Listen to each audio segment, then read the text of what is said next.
Quisiera en esta mañana leer un texto que se encuentra en el Evangelio de Marcos, en el capítulo 15. Es uno de los relatos, de los 4,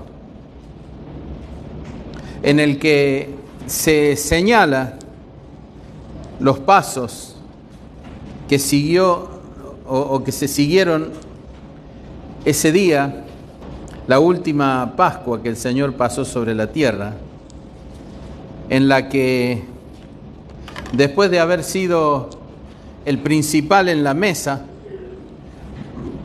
pasó a ser el cordero que iba a ser sacrificado. Es decir, cumplió absolutamente todos los roles. Así que, capítulo 15, leemos desde el versículo 11, mas los principales sacerdotes incitaron a la multitud para que les soltase más bien a Barrabás. Respondiendo Pilato, les dijo otra vez, ¿qué pues queréis que haga del que llamáis rey de los judíos? Y ellos volvieron a dar voces, crucifícale. Pilato les decía, pues, ¿qué mal ha hecho? Pero ellos gritaban aún más, crucifícale. Y Pilato, queriendo satisfacer al pueblo, les soltó a Barrabás y entregó a Jesús después de azotarle para que fuese crucificado.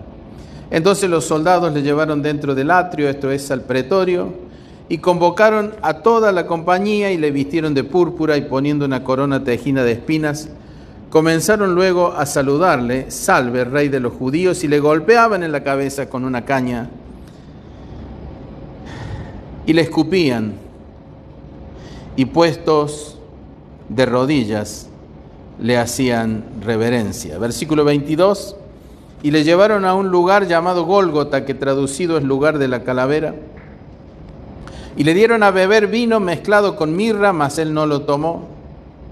Y cuando le hubieron crucificado, repartieron entre sí sus vestidos, echando suerte sobre ellos, para ver qué se llevaría cada uno. Era la hora tercera cuando le crucificaron, 9 de la mañana. Y el título escrito de su causa era el Rey de los Judíos. Crucificaron también con él a 2 ladrones, uno a su derecha y el otro a su izquierda, y se cumplió la escritura que dice, y fue contado con los inicuos. Y los que pasaban le injuriaban, meneando la cabeza y diciendo, va, tú que derribas el templo de Dios y en 3 días lo reedificas, sálvate a ti mismo y desciende de la cruz. De esta manera también los principales sacerdotes, escarneciendo, se decían unos a otros con los escribas, a otros salvó, a sí mismo no se puede salvar. El Cristo, Rey de Israel, descienda ahora de la cruz para que veamos y creamos. También los que estaban crucificados con él le injuriaban. Cuando vino la hora sexta, las 12 de la mañana, las 12 del mediodía, hubo tinieblas sobre toda la tierra hasta la hora novena, las 3 de la tarde. Y a la hora novena Jesús clamó a gran voz diciendo, Eloí, Eloí, lama sabactani, que traducido es, Dios mío, ¿por qué me has desamparado? Y algunos de los que estaban allí decían al oírlo, mirad, llama a Elías. Y corrió uno y empapando una esponja en vinagre y poniéndola en una caña le dio a beber diciendo, dejad, veamos si viene Elías a bajarle. Mas Jesús, dando una gran voz, expiró. Entonces el velo del templo se rasgó en 2 de arriba a abajo, y el centurión que estaba frente a él, viendo que después de clamar había expirado así, dijo, verdaderamente este hombre era hijo de Dios. La tarea central o el propósito central de participar de la Cena del Señor, nombre con el que yo la conocí desde muy chico, la Santa Cena, nombre que otros hermanos le dan a esta reunión, tiene como único propósito, no tiene otro, recordar, hacer memoria y anunciar, proclamar abajo, es la palabra que utiliza o el significado de la palabra que utiliza Pablo en el capítulo 11 de la carta a los Corintios, de la primera carta a los Corintios. La palabra catángelo significa anunciar abajo, en esa palabrita compuesta, utilizando un intensivo. No es un anuncio, no es dejar un papelito en la puerta, es un fuerte anuncio aquí abajo. Por eso la advertencia de Pablo para la participación o para quienes participen de manera indigna. Porque el propósito es hacer memoria de lo que acabamos de leer y luego de hacer memoria es hacer un fuerte anuncio de la muerte del Señor hasta que Él venga. Por eso es que esta reunión, este culto al Señor, guarda una particularidad, un aspecto especial de gran importancia. Por eso la participación tiene gran importancia. Por eso la presencia tiene gran importancia. Los 4 evangelios describen este último día del Señor y estos últimos momentos con mucho énfasis.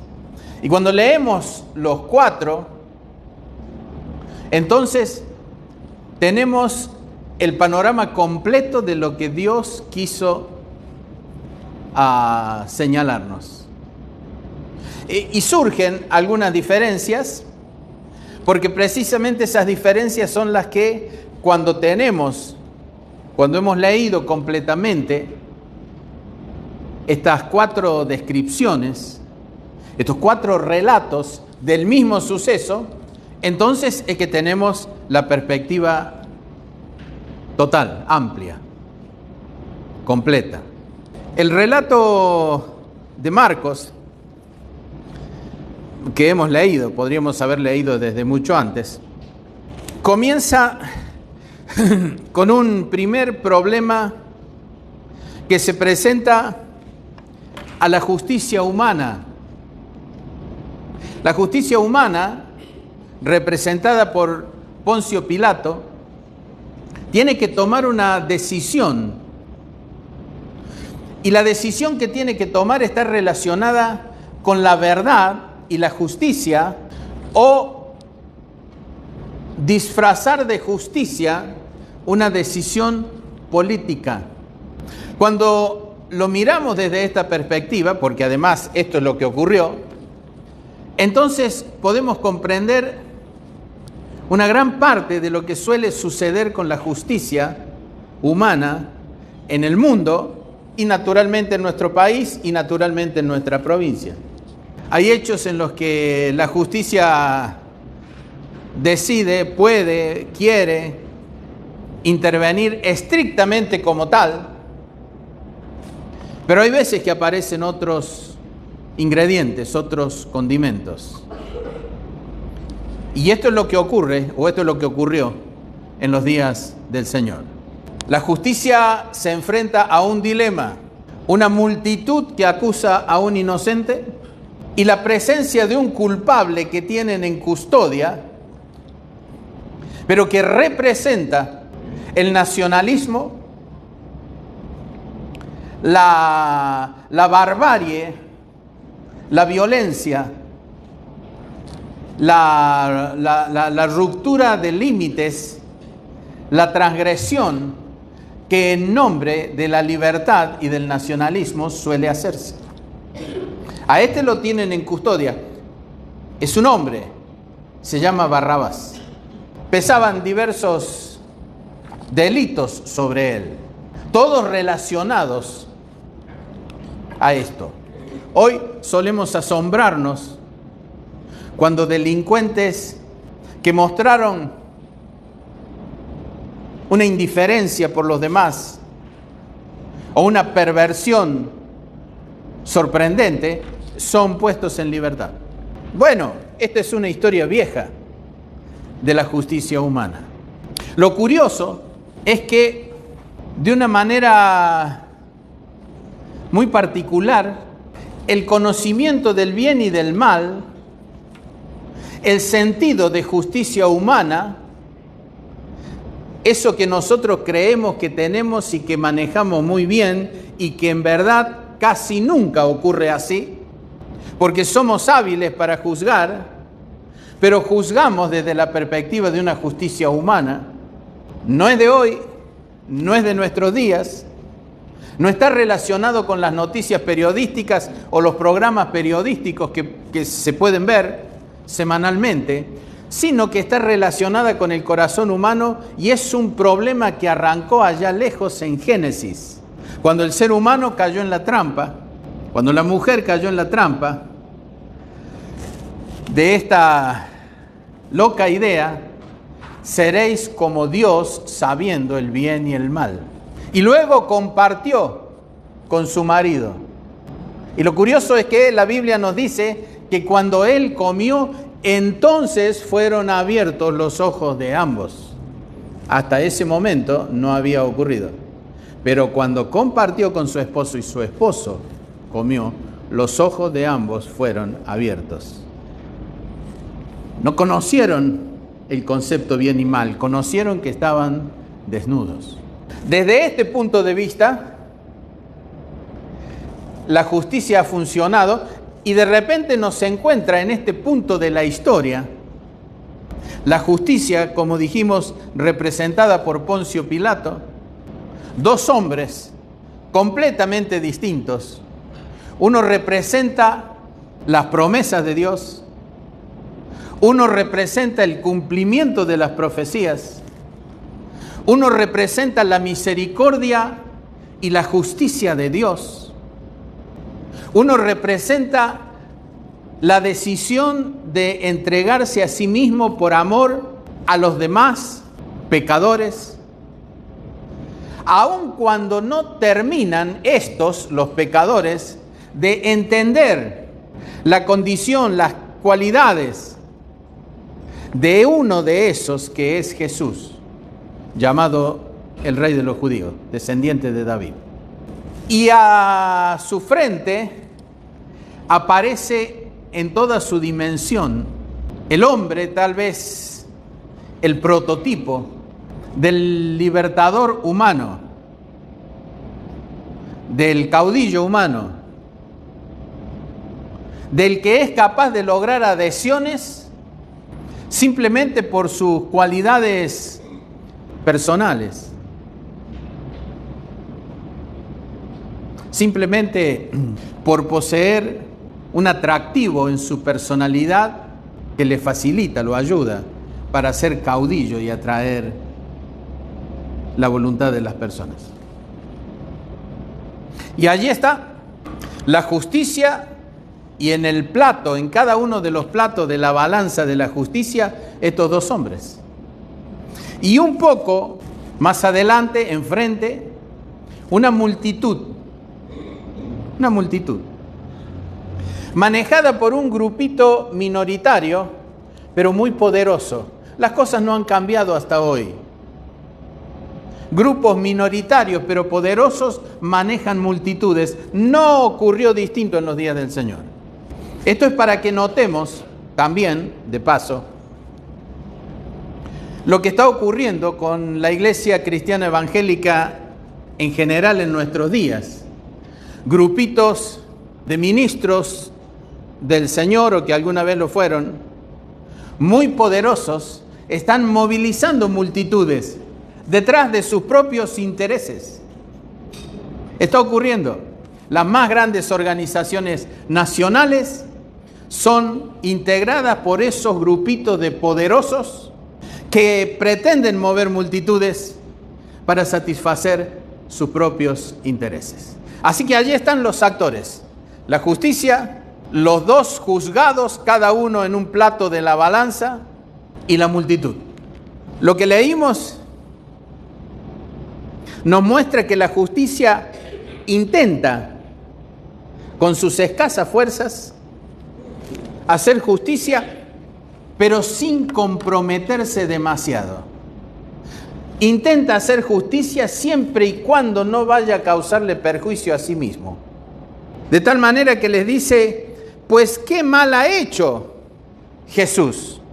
Pero sabe que en el otro plato de la balanza tiene a un homicida, tiene a un provocador, Tiene a alguien que resulta un peligro, un opositor, un nacionalista. Pero como respuesta a su pregunta, ¿qué mal ha hecho?, ellos gritan, crucifícale. ¿Por qué gritaban, crucifícale? El versículo 11 dice que los principales sacerdotes incitaron a la multitud. Incitaron a la multitud.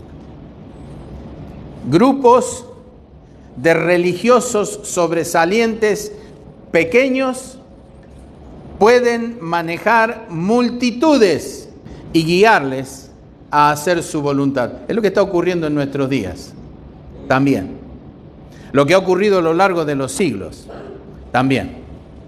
La justicia tiene que decidir, porque precisamente la justicia está para eso, para tomar decisiones ante dos situaciones, personas, hechos opuestos, ante dos personas o hechos que de ninguna manera pueden interrelacionarse, confundirse, mezclarse.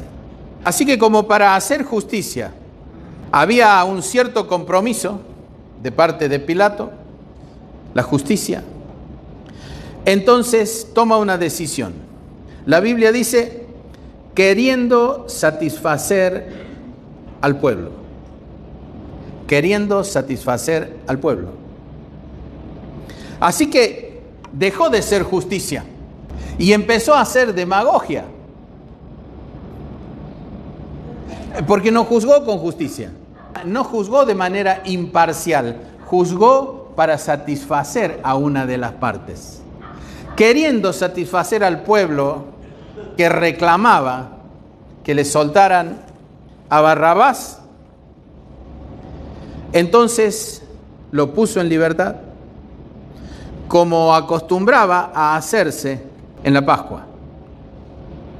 Ahora yo me preguntaba cuántos delincuentes como Barrabás habría en custodia de las autoridades romanas y por qué Barrabás precisamente fue el elegido para ser presentado como un posible candidato a la libertad.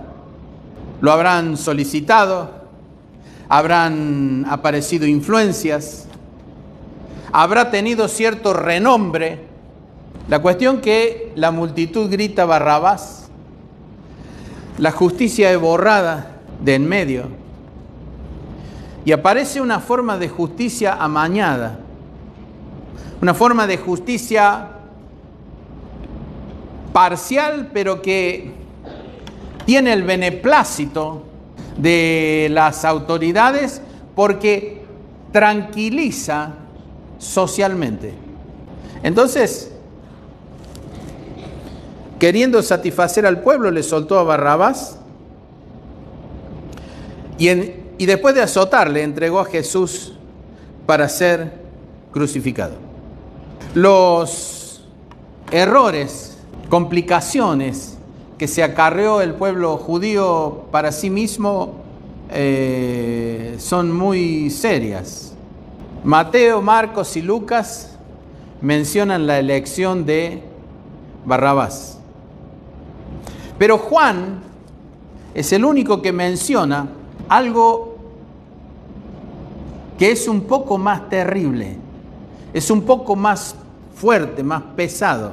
Juan en su evangelio señala que en representación de toda la nación, que ellos desconocen a Jesús como rey y que tienen a César como rey.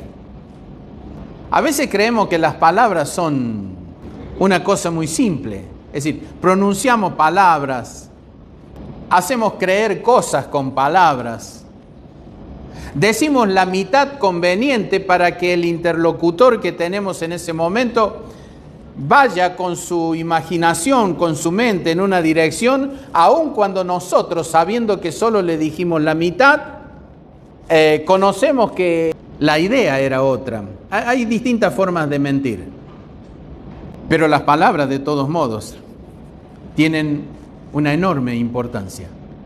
Eligen a Barrabás, y desechan a Jesús. Se definen como personas, como nación, que tiene a César como rey y desecha al Mesías. Y Mateo también, en el capítulo 27, registra una frase más de ese grupo de sacerdotes y escribas. Y la frase es: su sangre sea sobre nosotros y sobre nuestros hijos. Y creemos que las palabras son nada. A veces se agravia a personas y creemos que es nada. A veces se calumnia y pensamos que es nada. A veces transmitimos cosas que hemos escuchado pero que no hemos garantizado que sean así y nos parece que es nada. Y en verdad es mucho. Hace unos días, un mes, pregunté a un vendedor por qué vendían ciertos productos aquí en Córdoba, pero cuando llegaba el momento de entregarlo, el comprador tenía que ir a San Luis a retirarlo. Dije, ¿por qué no dicen la verdad al cliente? Me dijo, una estrategia de ventas. Dije, no, una mentira, un engaño. No una estrategia, un engaño. Ustedes mienten para vender. No terminó bien el diálogo. Ahora, mientras sigamos teniendo la representación de la Santa Cena, y mientras siga teniendo, y lo tendrá hasta el final, hasta que el Señor venga por la iglesia, el propósito de recordar la muerte del Señor y anunciar su muerte hasta que Él venga, los protagonistas de esta historia van a estar siempre presentes delante nuestro. Va a estar la justicia humana, siempre caracterizada por estas cuestiones, conveniencias, intereses. Palabras expresadas como verdad, pero que no son verdades. Siempre va a estar Barrabás, que significa muchas cosas. Siempre va a estar Jesús. Y siempre van a estar las multitudes manejadas por un grupito pequeño de gente interesada, a veces interesada y perversa, a veces interesada, perversa e ignorante. Siempre va a estar. Estos 4 protagonistas no pueden faltar. Nunca. Multitudes dirigidas por grupos pequeños, la justicia mirando qué conviene hacer, no siempre justicia, y Barrabás y Jesús. ¿Y qué representa Barrabás hoy? Y representa la comodidad, representa conceptos mentirosos, representa estoy muy cansado, no tengo ganas. Representa la evaluación utilizando el concepto del conocimiento del bien y del mal o de la justicia humana. ¿Qué voy a ir si resulta que allí hay un montón de hipócritas?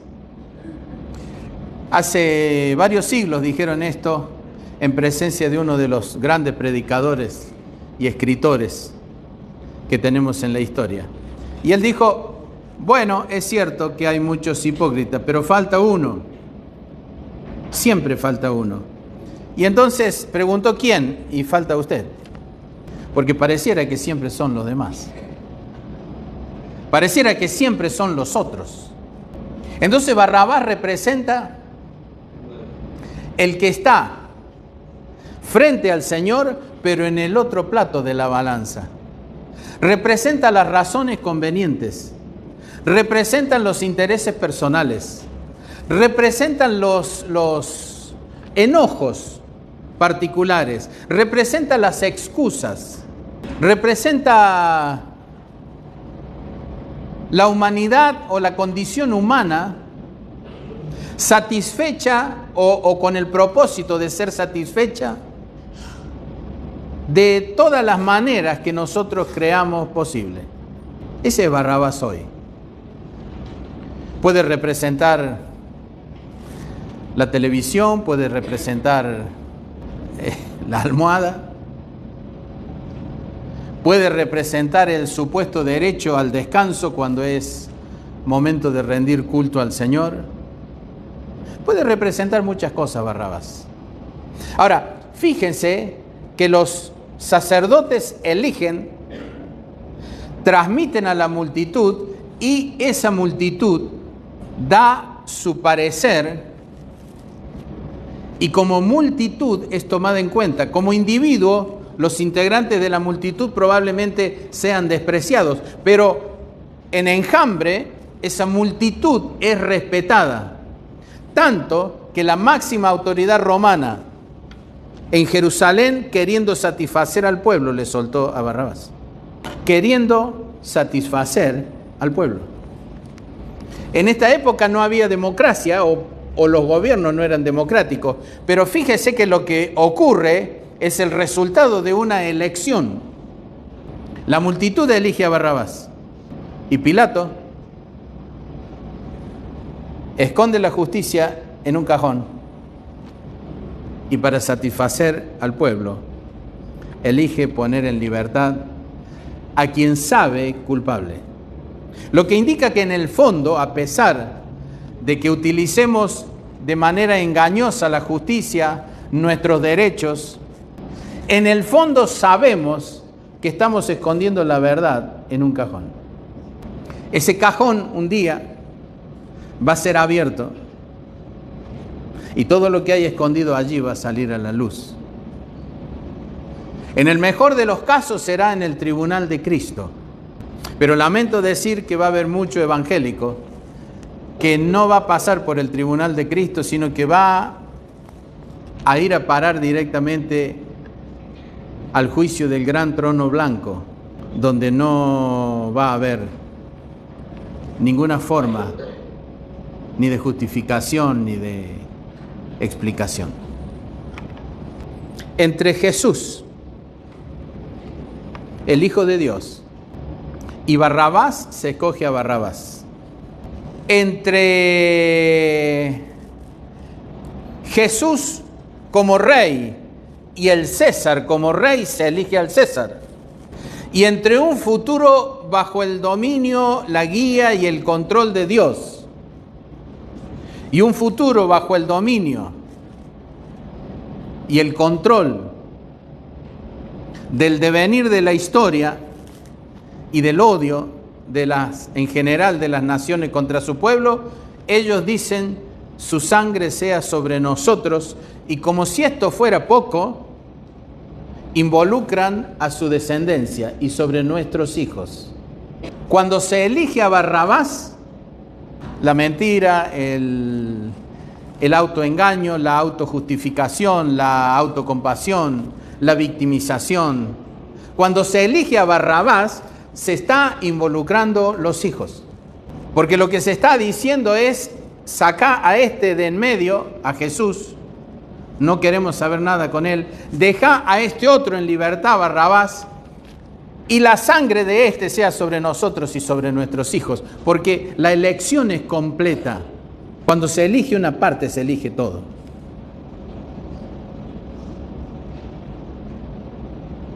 Y pareciera que no nos damos cuenta de esto. Mientras está ocurriendo esto, delante del pretorio, delante de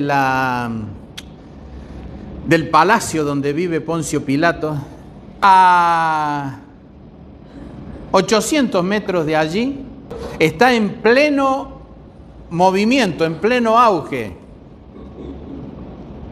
la tarea de los sacerdotes en turno. Allí están además los cambistas, el negocio. Allí están además los que proveen animales para el sacrificio. Allí están además judíos que han venido de otras partes del mundo cumpliendo lo que Moisés dejó escrito en la ley. Y entonces toman el corderito, la oveja, la paloma, lo que sea, según su capacidad económica, para presentar sacrificio delante del altar del holocausto. Mientras está encaminándose a la cruz el Cordero de Dios que quita el pecado del mundo, en el templo las cosas siguen como si nada. Ya no hay Dios, el lugar santísimo está vacío. No está el arca del pacto, el arca de la presencia, el arca de la alianza. El lugar santísimo está vacío. Y esto es algo en lo que tenemos que pensar. Porque para ser simplemente evangélico no necesitamos tener el lugar santísimo ocupado por el Espíritu de Dios. Pero para ser cristiano necesitamos que el lugar santísimo esté ocupado por el Espíritu de Dios. Es más fácil ser evangélico que ser cristiano. Porque ser evangélico implica la posibilidad de elegir, incluso de elegir a Barrabás, incluso no tener ninguna preparación total. Siempre hay alguien que vende corderito, oveja, paloma para el sacrificio. Siempre hay alguien que cambia moneda para las ofrendas. Y entonces los dos sucesos van caminando paralelamente. Y Jesús empieza a pagar el precio. Lo visten de púrpura para burlarse. Le ponen una corona de espina para burlarse y para dañarlo. Después lo sacan para crucificarlo. Le ponen la cruz encima y el peso lo vence. Porque hay momentos que la cruz, por su peso, vence al que la lleva. Y esto solo lo sabe el que es capaz de entender ese texto que escribiera el apóstol Pablo: con Cristo estoy juntamente crucificado. Basta, basta. Y Pablo dice eso porque la cruz pesa, porque la cruz molesta y porque al Señor mismo la cruz lo derrumbó. Entonces, ¿qué hacemos? Sigue. Aparece alguien que ayuda. Aparece alguien que colabora. Y llega al lugar. Y allí es crucificado. A las 9 de la mañana comienza la etapa final. Ya se han sacrificado muchos corderos en el templo. Muchos. Al mediodía, la obra más grande que el mundo haya visto está por su parte media. Y en ese momento se oscurece toda la tierra. 3 horas después, el Señor clama a gran voz. Marcos no dice, pero Juan sí. Lo que exclamó fue: consumado es. Es decir, ya está todo terminado. Ya está todo definido, ya no hay más nada para hacer. Consumado es. Cuando dice consumado es y muere, el velo del templo se rasga de arriba a abajo en 2. El velo era una cortina que tenía unos 12 centímetros de espesor para cerrar toda posibilidad de vista hacia el interior, hacia el lugar santísimo. Solo que el lugar santísimo estaba vacío de Dios, vacío del arca de la presencia, vacío del arca del pacto, vacío del arca de la alianza. Y esto nos habla de una fe hueca, externa, que solo luce un maquillaje, pero que en el fondo no tiene nada. Y tenemos que fijarnos muy bien en esto. Tenemos que ser cuidadosos con esto. No se trata de ir a la iglesia. Se trata de rendir culto. No se trata de participar de la cena. Se trata de hacer memoria y de anunciar de manera intensa que Jesucristo murió y Jesucristo vuelve. cuando se rasga el velo de arriba a abajo, los sacerdotes ven horrorizados hacia adentro, pero lo que ven es que el lugar está vacío. Ya no está la presencia de Dios. A partir de ese momento, la presencia de Dios iba a estar en todo aquel que creyera en Cristo como el Salvador, lo transformara en su Señor, y como garantía de la decisión tomada, Dios pondría en el espíritu de esas personas su propio espíritu, a la manera en la que en el Antiguo Testamento, en el lugar santísimo, en el tabernáculo, estaba el arca de la presencia. El arca de la presencia en el tabernáculo, en el templo, hasta los días de Jeremías, representa lo que el Espíritu de Dios en el creyente. Por eso es que un cristiano es templo de Dios. No porque asiste al culto ni porque se llama evangélico, sino porque la presencia del Espíritu Santo en su espíritu lo ha transformado en templo. Cuando Jesús pronuncia esas palabras, el velo del templo se rasga, dejando en evidencia la falsedad de una religión que ya estaba hueca desde los días de Jeremías. El centurión mira y se ve que los discípulos lo escuchan y muchos de los del pueblo lo escuchan. Porque a pesar de la orden de su jefe principal, Poncio Pilato, él dice verdaderamente, este hombre era hijo de Dios. Contrariando lo que su jefe había dicho. Porque ante la presencia del Señor, ante la presencia de la muerte del Señor, ante la verdad de este hecho y de los que seguirán su resurrección, su aparición durante 40 días, el descenso del Espíritu Santo 10 días después de su partida. Todo esto habla de la verdad. El problema es cuando se elige a los Barrabás. El problema es cuando Barrabás representa el verdadero líder. El problema es cuando nos transformamos en nacionalistas. Yo soy argentino. Sí, somos argentinos, nacimos aquí. No hay discusión sobre el asunto. El tema es que ser argentino no puede superar el hecho de que nuestra ciudadanía está en los cielos. No puede superarlo. No debe superarlo. Porque cuando en los días del Señor el nacionalismo superó a la fe verdadera, superó a la palabra del Señor, cuando eso ocurrió, se eligió a Barrabás. La comodidad, el descanso, el disfrute del mundo. Sabe que esto va a terminar, ¿no? Sabe que esto va a pasar. Sabe que lo que sea que tengamos como idea de lo que es disfrutar de la vida, no va a quedar ni el recuerdo. Ni el recuerdo. Entonces tenemos que mirar lo que es trascendente, lo que es importante. Y lo que es importante no tiene nada que ver con lo que no es trascendente. Imagine los que no sean salvos, pero hayan tenido una vida de disfrute, de dinero, de bienestar, de libertad, una vida mediocre en términos espirituales. Imagine lo que va a significar en el más horrible lugar